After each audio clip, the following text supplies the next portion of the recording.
Donc, on y va pour une petite synthèse des informations, on va dire, les plus importantes à retenir sur la future PAC 2023 et ce qui concerne notamment l'agriculture biologique.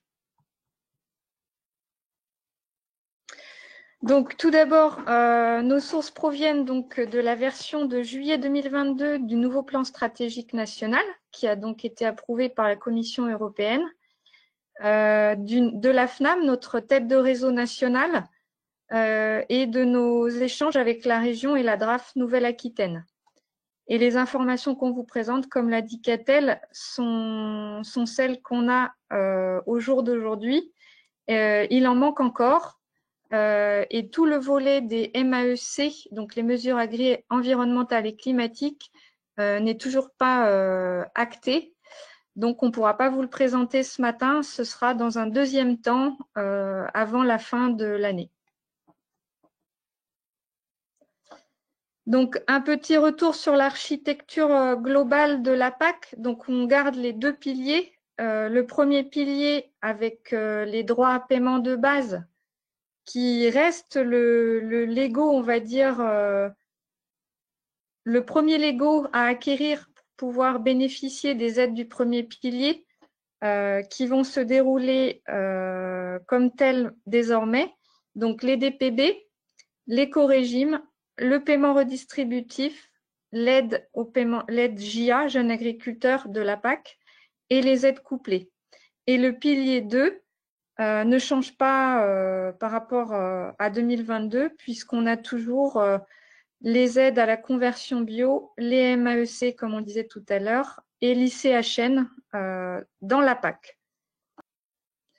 Les objectifs qui sont au cœur de la stratégie environnementale, c'est donc quasi un doublement du budget sur l'aide à la conversion bio pour atteindre l'objectif de 18% de la SAU en bio d'ici 2027.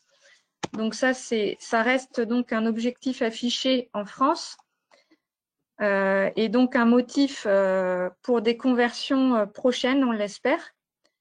Le maintien des prairies et notamment l'élevage herbagé, le non-labour pour maximiser le carbone, le doublement de la surface en protéines végétales, et donc on va le voir, un impact sur les aides couplées protéiques dans la nouvelle PAC, et une diversification des cultures et des éléments du paysage qui sont associés à l'agriculture. Au niveau du PSN, donc, ce qui est important de retenir aussi, c'est que nous sortons d'un pilotage région pour revenir à un pilotage français pour la majeure partie des aides PAC et un copilotage au niveau régional pour les MAEC notamment et les aides comme l'aide au rucher, API et la protection des restes menacés, ainsi qu'une nouvelle MAEC liée au carbone qui est proposée par la région Nouvelle-Aquitaine. Et du coup, on aura ce copilotage sur certaines mesures. Mais la majorité des cahiers des charges sont déjà actés par l'État. Et les enveloppes également. Donc, au niveau du PSN français, ce qui va changer, donc, c'est le budget sur la conversion bio. Au niveau des mesures agri-environnementales, ce qu'on sait, c'est qu'il y a un renforcement des cahiers des charges, donc des cahiers des charges plus stricts. Et la grosse nouveauté pour nous, c'est la disparition du paiement vert sur le premier pilier de la PAC, qui est remplacé par l'éco-régime, qui représente 25% de l'enveloppe totale des aides du premier pilier. Et on va le voir aussi également, un renforcement de la conditionnalité des aides. Et pour rappel, la conditionnalité des aides, c'est la clé d'entrée pour les aides PAC, c'est-à-dire il faut d'abord respecter ces conditions pour pouvoir recevoir les aides PAC. Donc, ce qui est important de redire, c'est que la convergence des aides continue dans la nouvelle PAC et qu'on va passer à un taux de convergence à 70% sur les droits à paiement de base en 2023, puis ça va s'accélérer en 2025, puisqu'on va passer à 85%, de manière à atteindre une valeur moyenne avec très peu d'écart par rapport à la moyenne pour l'ensemble des agriculteurs. Donc là, aujourd'hui, on est à peu près à 114-115 euros de l'hectare chez nous. Au niveau national, on lit 128 euros de l'hectare à peu près. Voilà. Le plafond de ces DPB sera porté à 1 000 euros en 2025. C'est-à-dire qu'on ne pourra pas dépasser 1 000 euros de l'hectare. Et la valeur des DPB en 2023 sera la valeur du portefeuille des DPB de 2022 dans les télépacs des agriculteurs. Donc, comme je vous l'ai dit, un élément important également, c'est le remplacement du paiement vert par la création d'un éco-régime, donc une nouvelle aide. L'arrêt de l'aide au maintien bio pour nous, très important, donc qui était plafonné à 10 000 euros par an par ferme avec Transparence GAEC. Donc ça s'arrête, c'est définitif. La création d'une nouvelle aide couplée aux petites fermes en maraîchage, qui est de 1 588 euros de l'hectare. On verra le cahier des charges en détail tout à l'heure. Et les aides couplées aux protéines végétales qui incluent désormais d'autres protéines que les pois lupins févroles qu'on avait l'habitude de voir, qui intègrent désormais les lentilles, les pois chiches, les haricots secs, les pois cassés, etc. Ce qui est quand même intéressant pour les agriculteurs bio qui en ont une quantité importante dans leur assolement chaque année. Ce qui change également, donc un des montants de la conversion agriculture biologique, donc le montant des cultures annuelles qui passe de 300 à 350 euros de l'hectare, ce qui laisse supposer une augmentation du plafond par an, par ferme, mais cette donnée n'est pas encore connue. On a également le remplacement de l'aide à la vache par une aide à l'UGB de plus de 16 mois, dont on verra le détail tout à l'heure. On a également le remplacement de l'aide JA, qui était une aide à l'hectare, par un forfait JA de 3 884 euros par an pendant 5 ans. Et donc, seuls les agriculteurs actifs auront droit aux aides PAC. Donc, si on a plus de 67 ans, il ne faudra pas faire valoir ses droits à la retraite pour pouvoir continuer à bénéficier des aides PAC et cotiser donc contre les accidents du travail et les maladies professionnelles à un régime de protection sociale des personnes non salariées des professions agricoles. Donc, la nouvelle conditionnalité, elle intégrera les 3 règles actuelles du paiement vert qu'on connaissait, donc le maintien du ratio des prairies permanentes à l'échelle régionale, la diversité des cultures. Donc, les bio restent non soumis à la diversité des cultures puisque c'est un des points de leur cahier des charges, c'est une obligation, la rotation pluriannuelle des cultures. Par contre, ils sont maintenant soumis au maintien du ratio des prairies permanentes. Donc, on le verra tout à l'heure. Et la part de 4% de surface d'intérêt environnemental non productive dans l'assolement, qui devient donc une BCAE. L'identification des animaux ne sera plus contrôlée dans le cadre de la conditionnalité et l'introduction d'une conditionnalité sociale au plus tard à partir de 2025. Donc, pour faire un petit peu le détail sur les nouvelles bonnes conditions agri-environnementales, donc la conditionnalité pour pouvoir accès aux aides PAC, Donc, on a le maintien du ratio des prairies permanentes qui devient la BCAE 1. Donc, il va d'abord y avoir une évaluation du ratio à l'échelle régionale et qui déterminera l'obligation pour les agriculteurs sur les territoires de devoir maintenir le ratio des prairies permanentes selon l'historique à partir de 2018. Donc, il y a un renforcement de l'aspect alerte de ce dispositif. Au niveau, donc, si on suit la logique du transfert des règles du paiement vert dans les BCAE, on passe à la BCAE 7 qui concerne l'obligation de rotation ou de diversification des cultures, donc dont les bios seront exemptés, mais je vous la donne quand même. Donc, ce sera un système qui sera basé sur le même fonctionnement que l'éco-régime dans son volet diversification des cultures, sauf que dans la BCAE 7, on demandera d'atteindre 2 points contre les 4 et 5 points de l'éco-régime. Donc, un niveau de diversification moins important que pour l'accès à l'éco-régime. Voilà. Et il y aura des dérogations relatives à la part des surfaces en herbe en riz pour les terres arables inférieures à 10 hectares et pour l'agriculture biologique. On continue. La BCAE 8 pour le pourcentage d'éléments favorables à la biodiversité et le maintien de l'interdiction de couper les haies et les arbres pendant la saison de nidification et le maintien des éléments topographiques.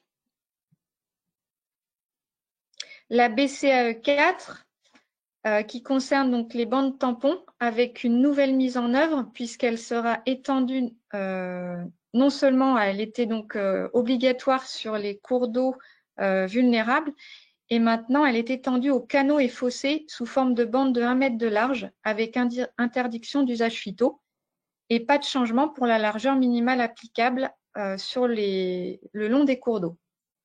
La BCAE 2 concerne, elle, la protection des zones humides et des tourbières, avec une mise en œuvre envisagée à partir de 2024, puisqu'il faut d'abord définir ce qu'on entend par zone humide, élaborer une cartographie et définir les obligations. Donc, les BCE qui ne changent pas et qui existaient déjà pour l'accès aux ZPAC, c'est la BCAE 3 avec l'interdiction de brûlage des chaumes, la BCAE 5 qui obligeait à une gestion minimale des sols, donc interdiction de labour sur les sols gorgés d'eau ou dans le sens de la pente dans les périodes sensibles, sauf si le travail est réalisé dans le sens perpendiculaire à la pente ou si on a des bandes végétalisées de plus de 5 mètres en bas de pente. La BCAE 6 qui concernait la couverture minimale des sols, donc application du PAN en zone vulnérable et présence d'un couvert au 31 mai sur jachère ou entre l'arrachage et la réimplantation des vignes, vergers et houblons hors zone vulnérable. Et la BCAE 9 qui concernait donc les prairies sensibles, c'est-à-dire l'obligation de non-retournement des prairies dites en zone sensible, dont la cartographie apparaît dans les télépacs des agriculteurs également. Donc, on maintient ce dispositif. Donc, pour faire un petit zoom sur l'éco-régime dont on a parlé tout à l'heure, qui remplace le paiement vert, ce qu'il faut retenir de cet éco-régime, notamment pour l'agriculture biologique, c'est que le réseau bio a obtenu gain de cause sur un 3e niveau à 112 € de l'hectare, comme vous le voyez au milieu de la diapo, à condition que la ferme soit 100% bio sur sa SAU ou en conversion, mais les parcelles primables dans l'aide conversion n'auront pas le droit à l'éco-régime. C'est-à-dire que l'éco-régime est cumulable sur la ferme, sur les parcelles en bio, qui n'ont pas déjà une aide CAB, conversion à l'agriculture biologique. Donc 112 € de l'hectare multiplié par le nombre d'hectares en bio sur une ferme 100% bio. Les autres voies d'accès sont la voie des pratiques et la voie de la biodiversité. Donc la voie des pratiques, on en a un peu parlé tout à l'heure, il s'agit donc d'avoir une diversité de cultures dans l'assolement. La voie de la biodiversité, c'est avoir un pourcentage de surface agri-environnementale entre 7 et 10%. Et selon, on va dire, le degré de contrainte atteint, on peut accéder à un niveau d'éco-régime différent, soit 60 € de l'hectare, soit 82 € de l'hectare.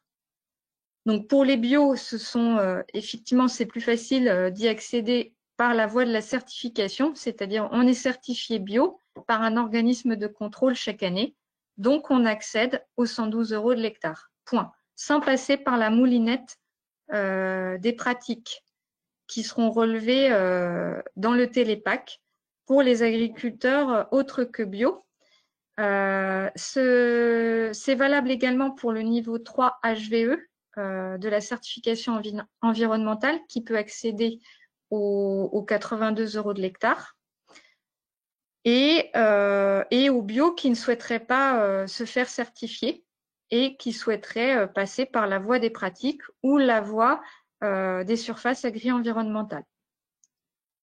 Je ne vais pas rentrer dans le détail de la voie des pratiques. Ce qu'on peut également dire, c'est qu'il y a un bonus haie qui est accessible en plus de ces 3 voies d'accès et de ces 3 niveaux de paiement et qui est de 7 € de l'hectare, à condition d'avoir 6% de sa SAU couverte par des haies.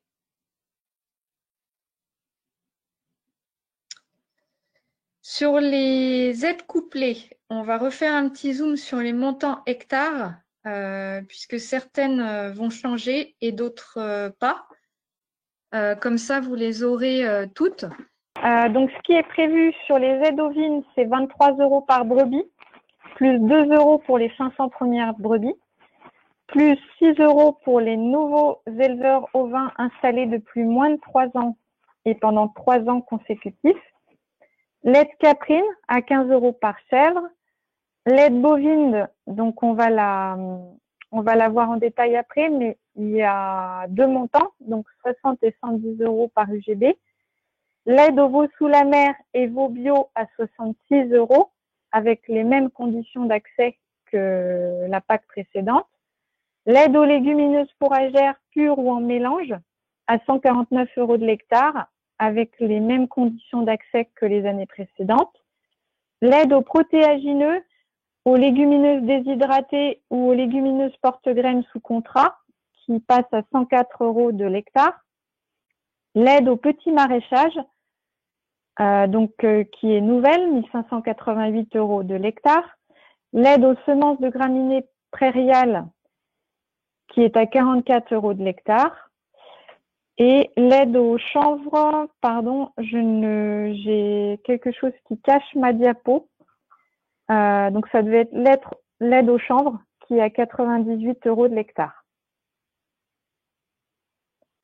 On peut passer à la diapo suivante. Donc pour faire un petit zoom sur l'aide couplée au petit maraîchage, puisque vous vous demandez peut-être comment y accéder.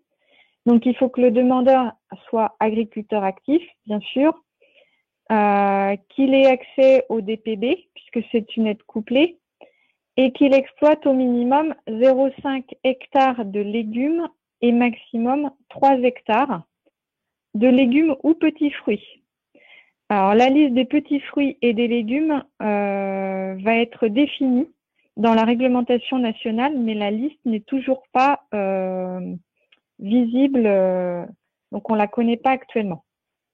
La transparence GAEC s'applique sur le plafond des 3 hectares de SAU et le montant de 1 588 € est versé pour chaque hectare éligible, donc chaque hectare cultivé en maraîchage pour un maximum de 3 hectares de SAU pour une entreprise individuelle, 6 hectares pour un GAEC à 2 parts. Voilà pour l'aide au petit maraîchage. Si la majorité des petits maraîchers probablement n'avaient pas de déclaration PAC jusqu'à présent et peuvent être amenés à en faire une pour accéder à cette aide. Et bien du coup, il faudra demander un numéro package et un code télépack au service PAC de la DDT du département ou en utilisant le formulaire dédié qui est en ligne toute l'année, tout télépack, dans formulaire et notice. Et bien sûr, il faudra faire une demande de DPB sur la réserve ou une demande ou un transfert de DPB si c'est une première installation et qu'il y avait un exploitant l'année précédente. Donc, ce n'est pas forcément gagné pour tout le monde. Voilà. Un zoom sur l'aide, le nouveau forfait JA, jeune agriculteur, donc à 3 884 € par an pendant 5 ans. Donc, on entend par JA avoir 40 ans au plus à la date de la demande et être chef d'exploitation et avoir la formation ou les compétences requises, c'est-à-dire en termes de formation, et c'est là qu'il y a c'est nouveau, il faudra avoir un diplôme agricole de niveau 4 ou être titulaire d'un diplôme de niveau 3 et prouver l'exercice d'une activité professionnelle en production agricole d'au moins 2 ans au cours des 3 dernières années, ou prouver l'exercice d'une activité professionnelle en agricole d'au moins 40 mois au cours des 5 dernières années.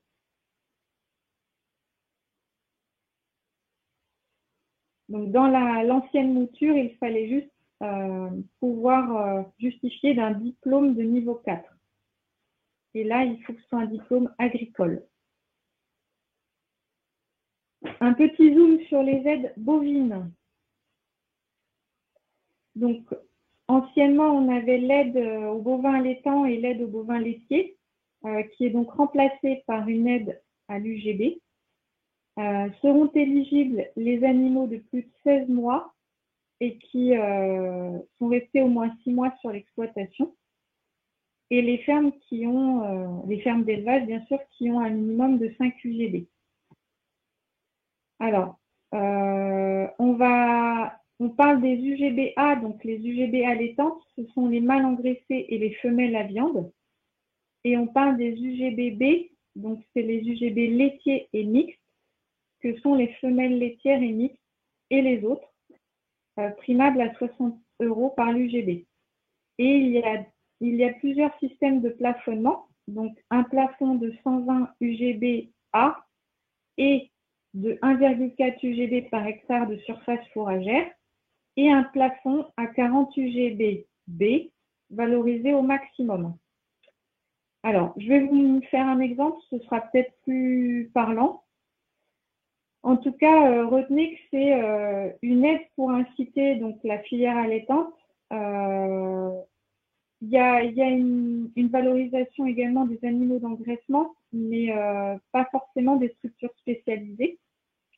Et une incitation à aller sur des systèmes de viande ou des marchés de qualité et avec des conditions de production, on va dire, plus extensives pour faciliter les transmissions notamment. On va procéder peut-être à un petit exemple.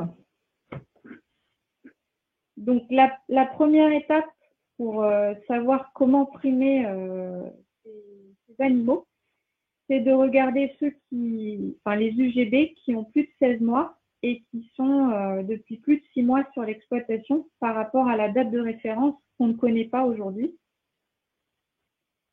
Voilà, donc première étape. Ensuite, donc, quand on a trié les UGB de plus de 16 mois, présents pendant plus de 6 mois, il faut regarder parmi les femelles,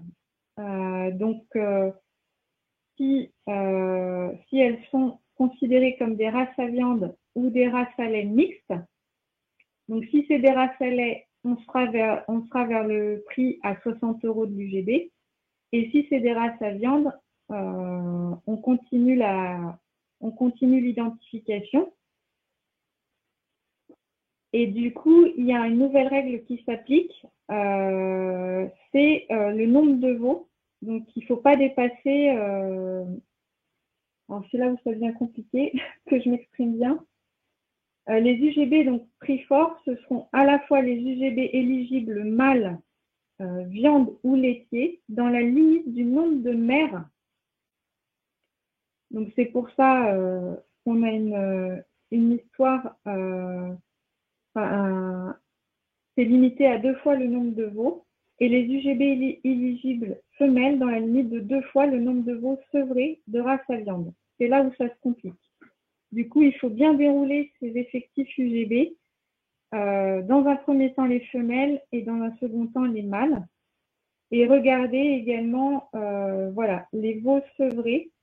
Et on a un plafonnement au nombre de vaches.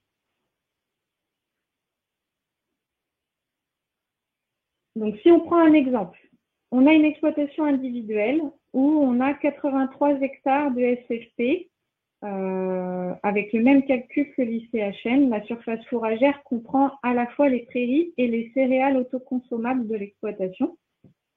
On a 60 mères allaitantes et 25 veaux sevrés par an, soit 31,5 veaux théoriques sur 15 mois. Ce qui donne un nombre d'UGB éligibles de plus de 16 mois, de plus de 15 mois normalement, et présent plus de 6 mois, de 82 UGB, à la fois répartis en 78 UGB femelles de race à viande et 4 UGB mâles. J'espère que vous les voyez sur le schéma. Donc, on répertorie le nombre d'UGB de plus de 16 mois. On est à 82 UGB. Répartis en 78 femelles et 4 mâles. Donc, ensuite, on va regarder les UGB primables. Donc, on décline les femelles et on arrive en faisant le petit calcul 2 fois le nombre de veaux, 2 fois 31,5, 63. Donc, on n'a pas le droit de primer plus de 63 femelles à viande dans ce cas. Donc, ça nous donne 63 UGB maximum dans l'aide au prix fort à 110 € de l'UGB. Les autres femelles race à viande passeront dans l'aide prix faible à 60 € de l'UGB et il nous en reste 15 UGB. Donc, c'est les deux petites cases du bas, bleu et rouge, dans la colonne femelle. Ensuite, si on regarde les mâles, donc on avait 4 UGB. On est en dessous de la limite du nombre de mères qui était 60, donc ce n'est pas limitant. Donc, on garde nos 4 mâles viande UGB éligibles à l'aide au prix fort, qui est de 110 € de l'UGB. Ensuite, il faut regarder bien sûr si on a une transparence. Donc là, on était sur une entreprise individuelle, donc pas de transparence GAEC. Du coup, on ne multiplie pas les plafonds.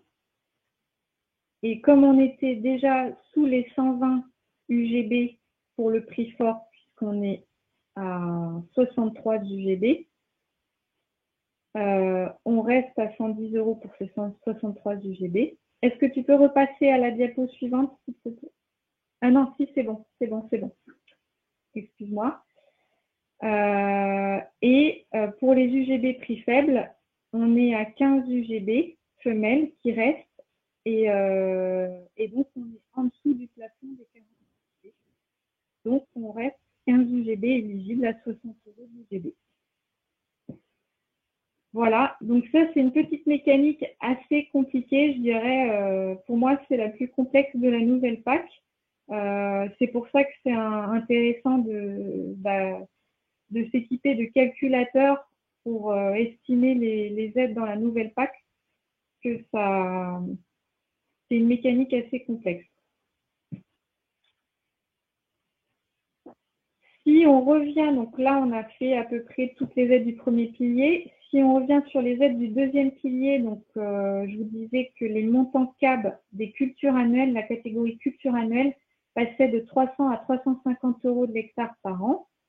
Et dans cette catégorie, on a toujours les mêmes types de cultures, c'est-à-dire l'ensemble des grandes cultures et des prairies à dominante légumineuse, à plus de 50% de légumineuses, ainsi que les semences de céréales, les protéagineux et semences fourragères sont primables à cette aide.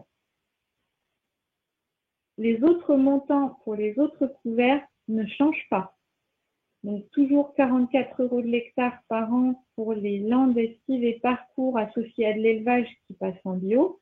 Les prairies permanentes ou les prairies à dominante graminée temporaire associés à un atelier d'élevage qui sont toujours à 130 € de l'hectare en conversion. La viticulture de type raisin de cuve, 350 € de l'hectare. Les plantes aromatiques dans la catégorie industrielle à 350 € de l'hectare. Les cultures légumières de plein champ, 450 € de l'hectare. Et la catégorie petit maraîchage et arboriculture et PAM non industrielle, ainsi que les semences potagères, sont à 900 € de l'hectare en conversion. L'aide aux ruchers et la protection des races menacées sont maintenues, ainsi que l'ICHN. Donc, les mesures restent stables, ainsi que les enveloppes. En dehors de la PAC, il y aura bien sûr un maintien des aides aux investissements pour les exploitations et les entreprises agroalimentaires, un maintien de la dotation à l'installation, dont on n'a pas encore les règles du jeu, le maintien des MAEC forfaitaires de transition écologique, le maintien des aides à la coopération et les programmes leaders de développement local, qui seront donc gérés par la région. Voilà pour la PAC et les nouveautés. Je vous refais quand même un petit zoom des crédits d'impôt existants pour l'année d'activité 2023 et qui concerneraient les bio. Donc le crédit d'impôt bio existe toujours dans la loi de finances.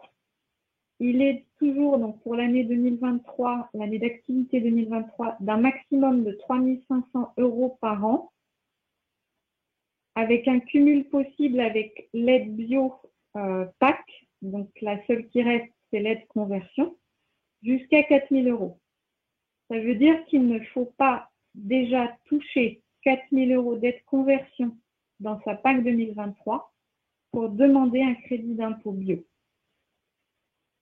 Si par exemple on ne touche que 3 000 € d'aide conversion dans la PAC 2023, on pourra demander 1 000 € de crédit d'impôt bio pour 2023.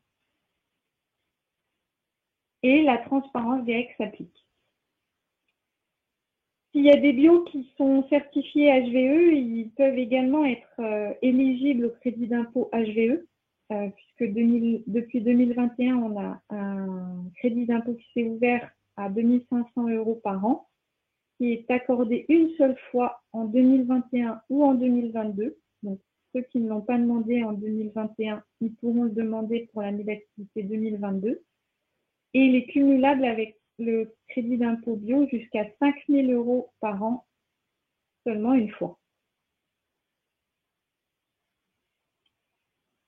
Ensuite, on a le crédit d'impôt sorti du glyphosate qui lui aussi est rentré dans la loi de finances pour l'année d'activité 2021 et 2022 à 2 500 € par an, avec transparence GAEC jusqu'à 4, et qui lui, par contre, n'est ni cumulable avec le crédit d'impôt bio, ni cumulable avec le crédit d'impôt HVE. Donc, forcément, il y a une priorité d'accès.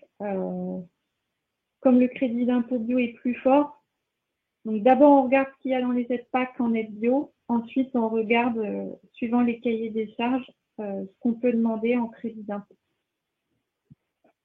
Pour 2024, donc déclaration de revenus 2024 pour l'année d'activité 2023, le crédit d'impôt bio passe, lui, à un maximum de 4 500 € par an. C'est nouveau, avec un cumul possible avec une aide bio-PAC jusqu'à 5 000 €.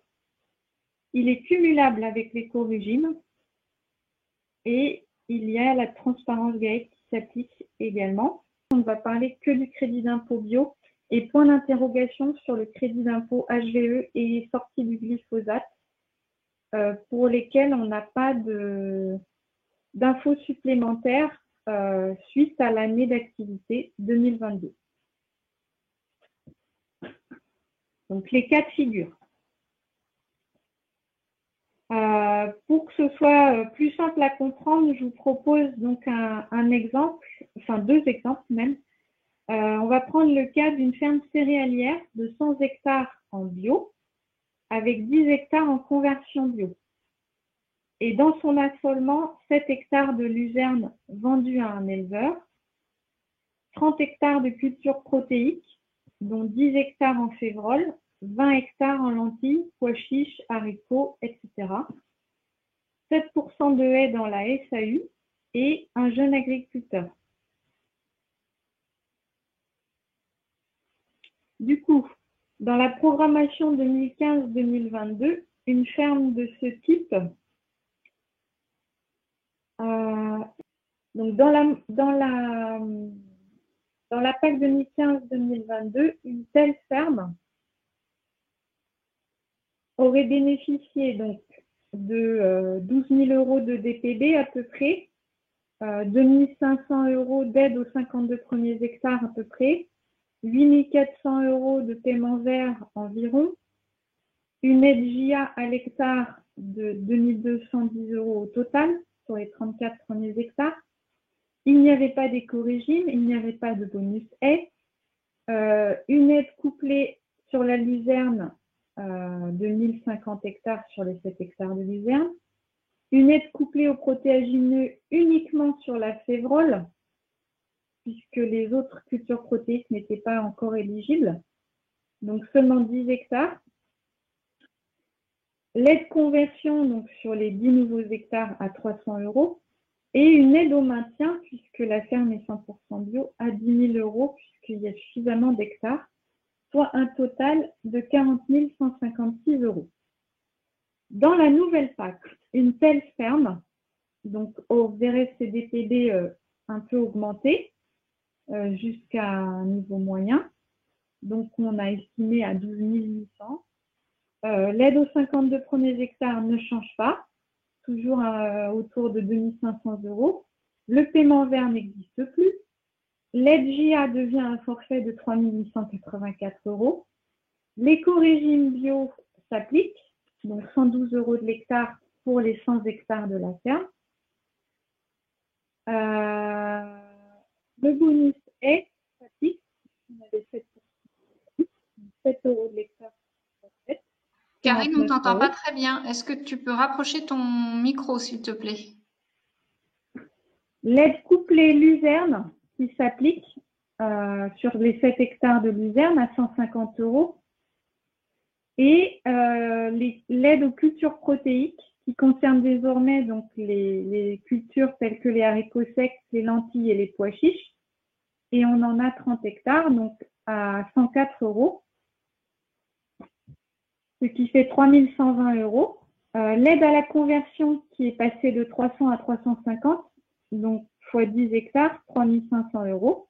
On n'a plus d'aide au maintien, et ce qui nous fait un total de 38 100 € environ.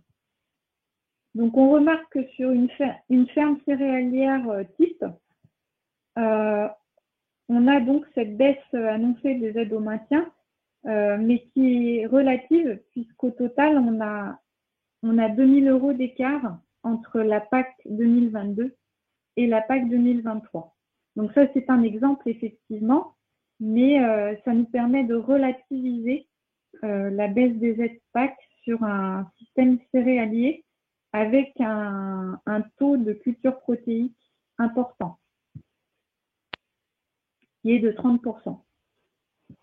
Donc, un exemple sur une ferme en maraîchage maintenant, donc c'est à la fois l'éco-régime et l'aide couplée protéique qui permettent de remonter les aides PAC de ce type de ferme avec l'arrêt de l'aide au maintien.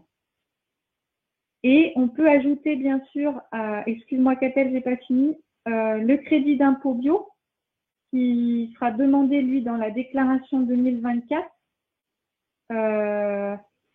mais qui concernera l'année 2023 et qui sera, je n'arrive plus à lire,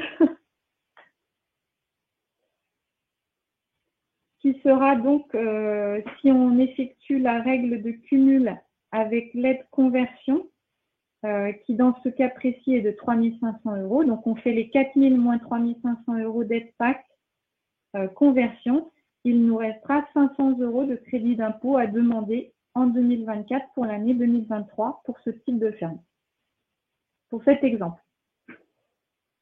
Un cas numéro 2, donc une ferme de type maraîchère avec des petits fruits et du maraîchage intensif, donc sur 2,5 hectares totalement en bio, 20% de haies dans la SAU et un JA.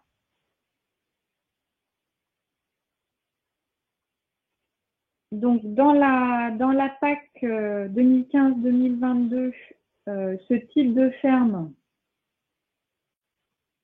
aurait été éligible donc au DPB, donc si elle y avait accès, bien sûr, à l'aide aux 52 premiers hectares sur les 2,5 hectares, au paiement vert sur les 2,5 hectares, à l'aide JA à l'hectare de 65 €. Il n'y avait pas d'éco-régime, il n'y avait pas de bonus haie, il n'y avait pas d'aide couplée petit maraîchage.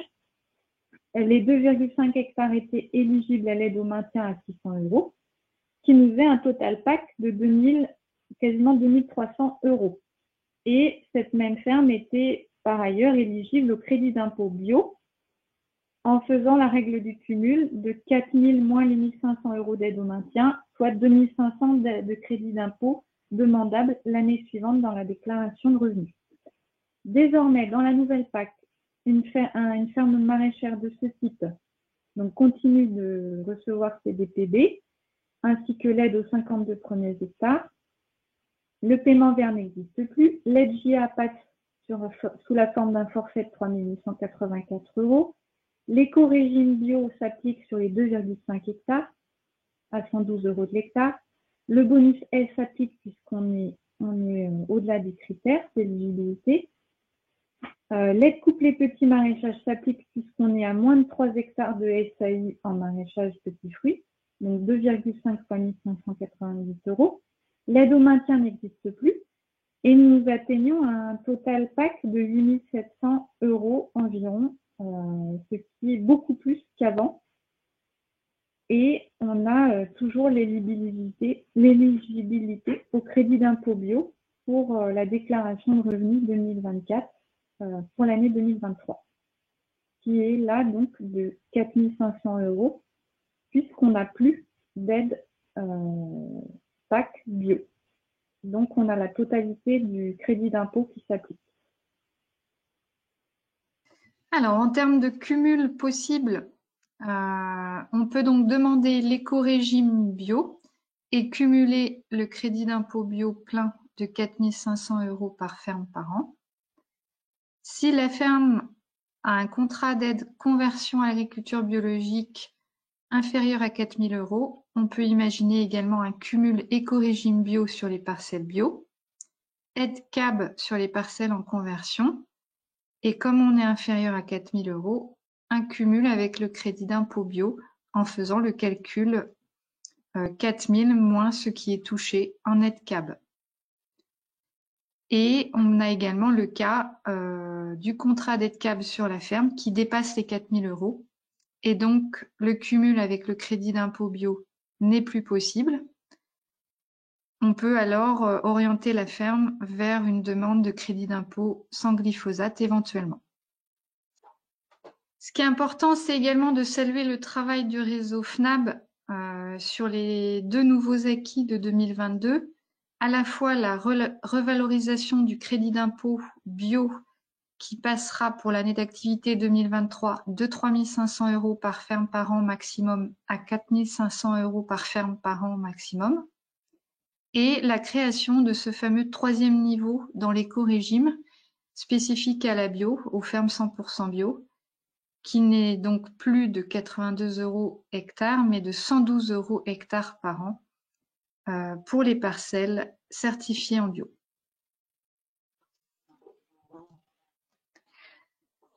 Donc, merci de votre participation. Ce que nous allons faire maintenant, c'est vous envoyer un petit questionnaire qui n'est pas très long à remplir afin de connaître vos besoins et vous tenir informés, à la fois via la newsletter départementale, mais également vous proposer le guide des aides bio actualisé sur notre site bionouvelleaquitaine.com. Mais également, si vous le souhaitez, donc courant 2023, vous former à la PAC de manière plus approfondie et pouvoir faire une demande sous Télépac, que vous puissiez vous inscrire rapidement dès le début de l'année. Merci à vous, à bientôt.